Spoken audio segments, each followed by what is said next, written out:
जैसा कि आपको दिख रहा होगा कि आज हम लोग जानेंगे ये 1 मीटर, लोग 1 मीटर तो बोलते हैं, ठीक है, लेकिन एक्चुअल में ये 1 मीटर का डेफिनेशन क्या होता है, ठीक है।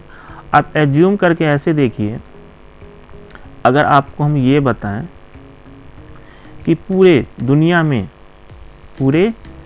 में अगर क्या कर दिया जाए, सारे स्केल को तोड़ दिया जाए, जितने भी 1 मीटर के स्केल हैं सारे को क्या कर दिया जाए, तोड़ दिया जाए।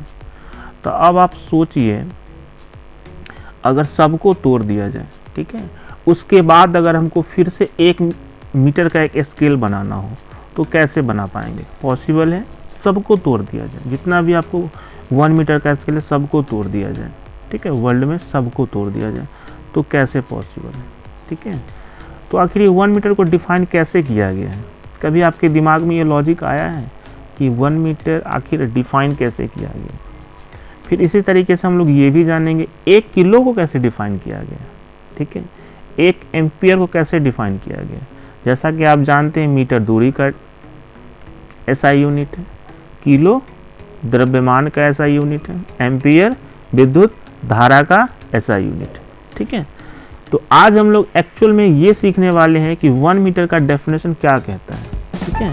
तो चलिए अपनी क्लास को हम लोग क्या करते हैं, आगे बढ़ाते हैं।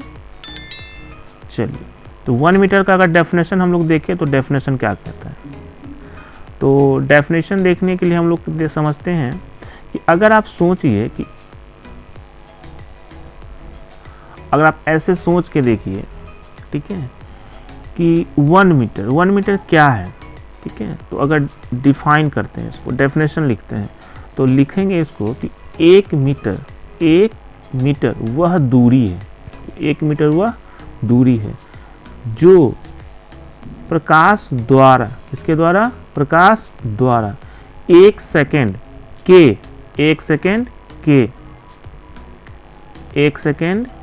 के 299792458 भाग में, निर्वात मतलब किसको, वैसा जगह जहाँ पे वायु नहीं हो, तो उसके द्वारा जो तय किया जाता है, ठीक है, उस दूरी को ही क्या कहा गया है, 1 मीटर कहा गया है। तो 1 मीटर देखिए यहाँ पे, जैसे कि फिगर के थ्रू भी आपको हम बता रहे हैं आपको हम लोग कि देखिए ये हमारा 1 मीटर तो कहला गया। चलिए, वेरी गुड। अब हम लोग क्या कर लिए यहाँ पे कि ये पूरा एक वैक्यूम पैलेस बना लिए, जो पूरा पैलेस दिख रहा है आपको, एक वैक्यूम दिख रहा है, ये पूरा पैलेस देख लीजिए आप, ठीक है, ये पूरा पैलेस हमारा वैक्यूम है ये, ठीक है। इसको हम राउंड कर देते हैं ताकि आप समझ सके, वैक्यूम मतलब जहाँ पे वायु ना हो, ठीक है। तो ये हमारा वैक्यूम पैलेस बन रहा है, ठीक है। वैक्यूम बनाने के लिए हम लोग क्या करेंगे, अंदर का पूरा एयर को निकाल देंगे, ठीक है। और जैसा कि आप जानते भी हैं कि हमारे लाइट का स्पीड सबसे ज़्यादा कहाँ होता है, तो वैक्यूम में होता है। तो ये हमारा वैक्यूम बन के तैयार हो गया, मतलब अब क्या है इसमें, चलिए ये वैक्यूम बन गया। तो अब वैक्यूम में हम क्या करेंगे, यहाँ से एक टॉर्च के लाइट को क्या करेंगे, यहाँ से ट्रैवल करवाएंगे, ठीक है। और ट्रैवल करवाने के बाद ये हमारा क्या है, 1 मीटर है, 1 सेंटीमीटर है, ठीक है, 1 सेंटीमीटर है, ठीक है। तो 1 सेंटीमीटर मतलब 0 सेंटीमीटर भी आप समझ सकते हैं, कोई दिक्कत नहीं, स्टार्टिंग 0 से ही होता है। तो 0 सेंटीमीटर से 100 सेंटीमीटर तक की दूरी जो प्रकाश तय करती है, जितने समय में तय करती है, ठीक है, उसी को कहा गया है 1 मीटर। तो आपको एक स्केल बनाकर दिखाया गया है, ठीक है।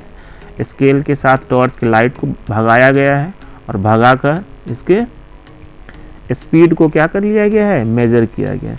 अब आप सोच सकते हैं कि अगर आपके पास क्या हो कि दुनिया के सारे मीटर स्केल को तोड़ दिया जाए, फिर भी आप क्या कर सकते हैं, मीटर स्केल बना सकते हैं, क्योंकि आपके लिए क्या है, एक सिस्टमैटिक ढंग, मतलब एक तरीके से आपके पास क्या है, ये मेजर करने का एक फॉर्मूला मिल गया, ठीक है। तो ये 1 मीटर का डेफिनेशन हो गया। उम्मीद है कि आपको ये अच्छे से समझ में आ गया होगा कि निर्वात में प्रकाश द्वारा 1 सेकेंड के 299792458 सेकेंड भाग में तय की गई दूरी को 1 मीटर कहते हैं। तो अगर दुनिया के सारे स्केल को तोड़ भी दिया जाए, फिर भी 1 मीटर के स्केल को ईजिली बनाया जा सकता है, ठीक है। उम्मीद है कि समझ में आ ही गया होगा, बेहतर तरीके से आया होगा। अगर आया होगा तो एक लाइक तो बनता है। चलिए अब हम लोग सीखने वाले हैं एक केजी किसे कहते हैं। अब आपके दिमाग में ये भी काउंटर सवाल कर रहा होगा कि केजी, वास्तव में सही बात है, एक अच्छा क्वेश्चन यहाँ से राइज होता है। एक केजी तो हम लोग जानते हैं कि केजी, अरे भाई केजी क्या है भाई। तो देखिए केजी को भी डिफाइन करने के लिए कुछ लॉजिक और तर्क, मतलब अगर सारे बटखरा को हिरा दिया जाए या जितने भी वर्ड हैं सबको अगर गुम कर दिया जाए फिर भी आप बना सकते हैं। ऐसा कोई बड़ा फैक्ट नहीं है, क्योंकि इसके पीछे भी क्या है, कुछ लॉजिक है और लॉजिक 100% राइट है। तो कहता है किलोग्राम को मापने के लिए, ध्यान देंगे यहाँ पे, किलोग्राम को मापने वाली वस्तु फ्रांस की राजधानी, यहाँ से एक जीके का क्वेश्चन ही बन जाता है कि फ्रांस की राजधानी क्या है। तो फ्रांस की राजधानी पेरिस। फ्रांस की राजधानी क्या है, पेरिस। इसको हम थोड़ा सा हाईलाइट कर देते हैं ताकि आप लोग एक साथ 2-3 बात सीख सकें। तो फ्रांस की राजधानी पेरिस में एक तिजोरी के अंदर, तिजोरी जैसा कि आप समझते हैं, जैसे कि हम लोग के घर में भी एक छोटा मोटा तिजोरी होता है जिसमें हम लोग पैसा वगैरह रखते हैं। तो तिजोरी के अंदर किस चीज़ का, प्लैटिनम, जिसको हम लोग व्हाइट गोल्ड के नाम से भी जानते हैं। किस नाम से जानते हैं, व्हाइट गोल्ड के नाम से भी जानते हैं। तो प्लैटिनम से बनी एक सील है। सील मतलब आप सिलेंडर के शेप का समझ सकते हैं। सिलेंडर मतलब कैसा हो गया, जैसे पेन वगैरह होता है सिलेंडर। तो जिसे ली ग्रैंड, मतलब अगर आपसे ये भी पूछा जा सकता है कि प्लेटिनम से बना हुआ सील कैसा होता है, तो आप बोल सकते हैं ली ग्रैंड के कहा, जिसे ली ग्रैंड के कहा जाता है। एक सिलेंडर है, क्या है, एक सिलेंडर है। ठीक है, बात समझ आ रहा है। चलिए, और इससे ही इंटरनेशनल प्रोटोकॉल समझ रहे हैं, मतलब पूरे वर्ल्ड में, पूरे यूनिवर्स में जितना जहाँ भी मानव जाति रहता है वो सब जगह यही चीज़ को माना गया है कि 1 केजी किसे कहेंगे। तो ये जो प्लैटिनम का जो सील रखा हुआ है फ्रांस की राजधानी पेरिस में एक तिजोरी के अंदर रखा हुआ है, जिसका आकार कैसा है, सिलेंडर के आकार का है, जिसे क्या कहा जाता है, ली ग्रैंड के कहा जाता है। ठीक है, ये बिल्कुल वैसा ही शेप का है जैसे सिलेंडर का शेप होता है। तो इसी को क्या किया गया है, इसी को एक मानक रूप में मान लिया गया है, और इसी के थ्रू अगर आपको 1 किलो मालूम हो जाता है तो 1 किलो से आप उसी को डबल कर देंगे तो 2 केजी, 3 केजी, 4 केजी। तो आज हमारे सामने जो भी 5 KG, 10 KG, 50 KG, 100 KG, 200 KG, 500 KG का जो भी वाट देखने को मिलता है, क्या है, वो इसी से बनाया गया है। ठीक है, तो ये 1 किलो का सबसे सटीक वाट के रूप में क्या है, इसे जाना जाता है। एक छोटा सा मिस्टेक है जिसको आप लोग ठीक कर लेंगे, जाना जाता है, इसको आप लोग काट लेंगे, जाना जाता है। तो चलिए, ये समझ में आ गया होगा कि 1 किलोग्राम एक्चुअल में कहते किसे हैं। तो चलिए आगे हम लोग जानने का कोशिश करते हैं कि अब हम लोग का आज नेक्स्ट टॉपिक क्या है। मतलब उम्मीद है कि आपको ये 2 टॉपिक जो अभी तक आप पढ़े होंगे बिल्कुल यूनिक होगा, डेली इसका यूज़ करते होंगे, लेकिन आपको ये समझ में या आप समझने की कोशिश एक्चुअल में नहीं किए होंगे कि आखिर 1 किलो किसे कहा जाता है या 1 मीटर किसे कहा जाता है। तो अभी तक आपको अच्छा लगा और बेहतर लगा और आपको लगता है कि इस तरीके का कंटेंट हम लाते रहें, तो कमेंट बॉक्स में ज़रूर लिखिएगा कि अगला कंटेंट हम किस टॉपिक पर लाएं। और चैनल को सब्सक्राइब नहीं किए हैं तो ये भी तो करना बनता है बॉस। चलिए आगे हम लोग जानेंगे 1 एम्पियर। ठीक है, तो आज हम लोग 3 टॉपिक से मुलाकात करने वाले हैं। ये इस चीज़ को अगर समझने का हम कोशिश करें तो ये भी बहुत अच्छा टॉपिक है। ठीक है, जो अक्सर आप लोगों के घर में जब करंट आता है तो बोल देते हैं, या कोई डिवाइस चलता है तो भी आपका कमेंट होता है, या आप एक दूसरे को कहते हैं कि मेरा फैन 5 एम्पियर का है, 10 एम्पियर का है, 15 एम्पियर का है। ठीक है, तो एक्चुअल में अब हम लोग डिफाइन करने वाले हैं 1 एम्पियर किसे कहते हैं। ठीक है, तो 1 एम्पियर को डिफाइन करने के लिए पहले बल को समझना पड़ेगा। तो बल किसे कहते हैं, तो बल का डेफिनेशन न्यूटन्स के सेकंड लॉ से मिलता है, जिसमें क्या बताया गया है, F बराबर ma, मतलब F directly proportional to m, दूसरा F directly proportional to a, मतलब जितना ज़्यादा मास होगा उतना ज़्यादा फोर्स लगाएगा। दूसरा क्या होता है, जितना ज़्यादा एक्सेलरेशन होगा उतना ज़्यादा फोर्स लगाएगा। तो चलिए ये दो चीज़, मतलब बल को समझना यहाँ पे क्या है, बहुत ज़्यादा इम्पॉर्टेंट है। बल और मीटर, 1 मीटर का डेफिनेशन हम सिखाई दिए अभी आपको हम।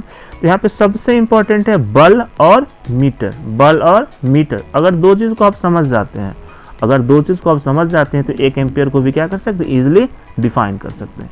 तो समझते हैं, पढ़ने का कोशिश करते हैं।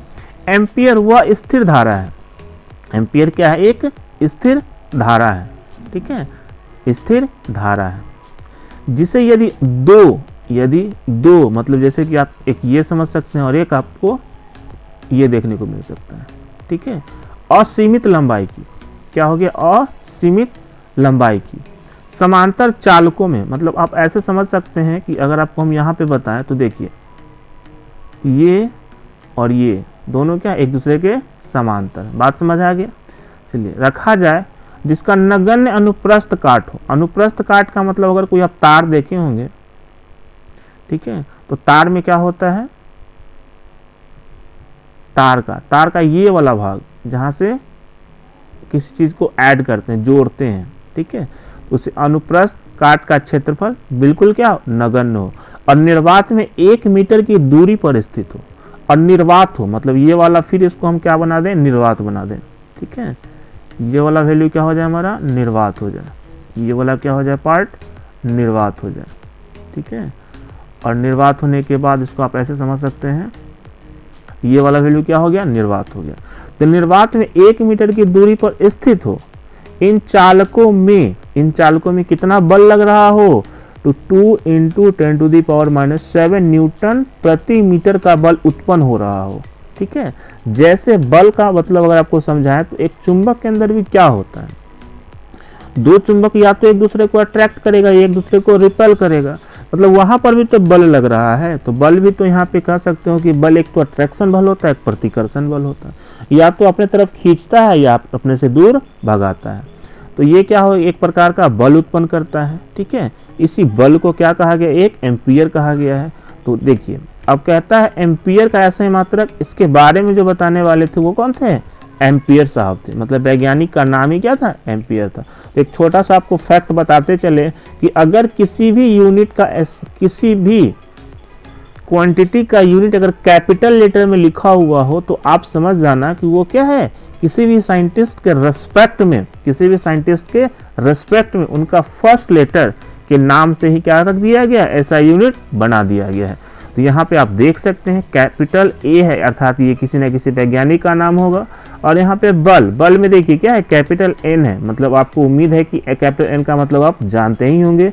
बल की खोज करने वाले कौन थे, न्यूटन साहब थे। तो देखिए इनके रेस्पेक्ट में कैपिटल एन रख दिया गया है। तो ठीक है, तो ये एक बहुत छोटा सा कंटेंट था, लेकिन उम्मीद है कि अभी तक आप लोग नहीं जानते होंगे। तो इस तरीके का कंटेंट और भी अगर जानना चाहते हैं तो वीडियो को पूरा देखे ही है। कमेंट करके बताइएगा आपको नेक्स्ट टॉपिक या आप किस चीज़ को सीखना चाहते हैं या किस चीज़ के बारे में आप नहीं जानते हैं, ठीक है। तो चलिए मिलते हैं फिर नेक्स्ट वीडियो में। इसे आप अगर आप शेयर कर सकते हैं तो कीजिए, लोगों को सिखाइए, बताइए। यहाँ ऐसा भी होता है, रियलिटी साइंस है तो साइंस में हर एक पॉइंट का डेफिनेशन होता है। तो चलिए आज की क्लास को स्टॉप करते हैं। Thank you very much.